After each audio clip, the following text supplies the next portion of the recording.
Welcome back, passive income investors. Today, I'm going to give you a piece of motivation about why you should be dividend investing if you're not already, and something to give you some motivation along the way if you are just getting into dividend investing or you're in the early stages of your dividend career like I am as well. But we got to admire some of these memes like you get a dividend and you get a dividend. I love the memes of the dividends, guys. It gives me some motivation. It's the reason I'm here and it's the reason I love it.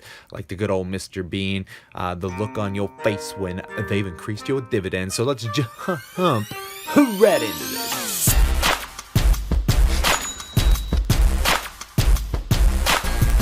All right, welcome back, ladies and gentlemen. Today, I want to break down something that is the reason we are dividend investors, and it's something that we should all be sharing with each other.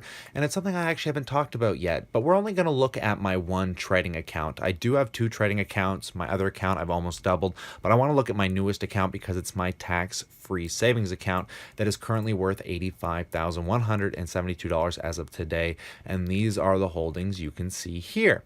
Now, if you know anything in Canada about a tax-free savings investment account, is that it has a limit that you can put on it. And that limit, if you Google it even, is $63,500 as of today.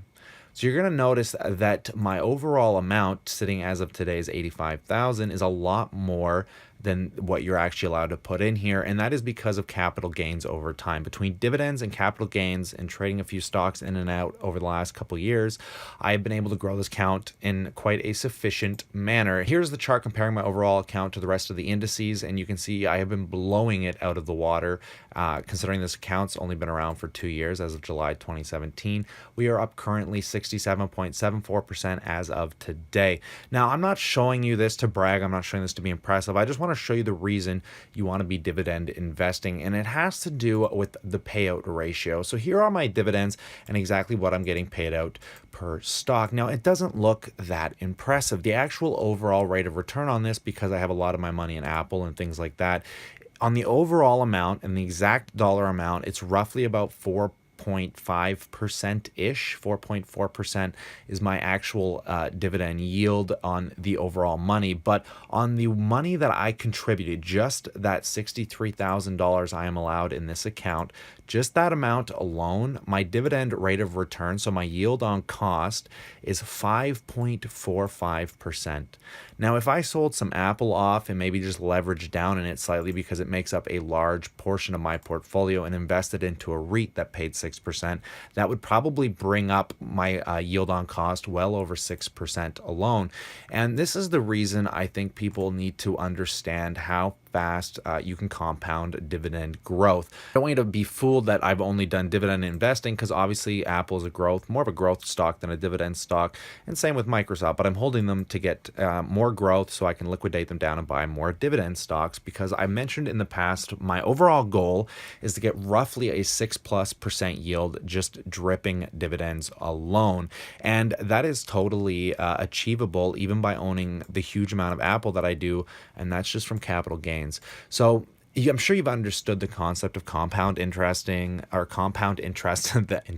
is interesting, but over time, once you start actually making that capital and getting those capital gains and then redispersing it into more dividend paying stocks, you're going to find that you're going to be making money on money, but it was money that you didn't have to work for. So that's $63,000, guys. If I were to liquidate it today, 2 years later, I mean literally 2 years later from the time I fully contributed to my TFSA to today, I would have made a whopping 67%, not including the dividend, guys. And now today, because of the reinvesting and the capital and me never touching that account, in a very short amount of time, I am getting a ridiculous yield on cost. Now imagine this, I am only 26 years old. Now could you imagine by the time I'm 35, even if I don't contribute another dime to this and I just leave it alone and just reinvest the dividends, what this yield on cost is going to look like from my initially invested amount? It's going to be staggering. Like in the next decade, you could see this sitting at 10 or even 15-20% return, depending on the dividend increases and how much I reinvest those dividends in an intelligent manner. Obviously, we can't predict the future, but I just think it's wild when you see this working, because a lot of people, when they look at the returns on real estate, they get giddy because you immediately get this fat return because you're leveraging the bank's money. With dividends, you don't get that, and you definitely, I'm not going to recommend mortgaging money, like getting credit to buy stocks. I don't believe in that. But what you have to understand is, in the beginning, it's going to be rough. Your dividend return will not look great because you're just putting up the initial amount. You're probably getting an initial dividend of 3% or 5% or whatever it is starting on the stock you're looking at. And then over time, as they increase the dividend, as the company grows and you reinvest your dividends either in other dividend stocks or back into the company, you're going to see that over time you can get a rate of return greater than or equal to real estate.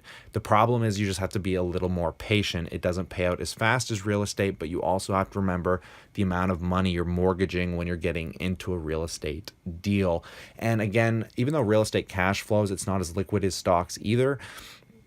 So you can't leverage your money around as easily without getting another mortgage taken out on it or something of that nature. So I do believe dividend investing for this reason alone, that if you just start early enough, and most of you that watch this channel, I know for a fact, are roughly the same age I am.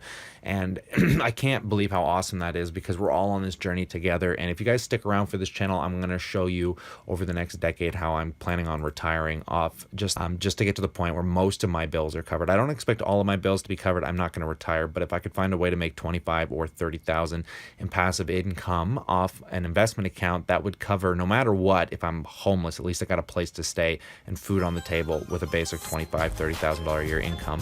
And that would just be like a base pay without lifting a finger, baby. And I'm sure we're all in this for the same game, and you all need to be as patient as I am, because I have been doing this for 5 years, and this is just my one account, and this is the account that I started just 2 years ago. So I hope you guys enjoyed this video. Remember to slap a like and consider subscribing if you're still watching. I really look forward to talking to you on Monday.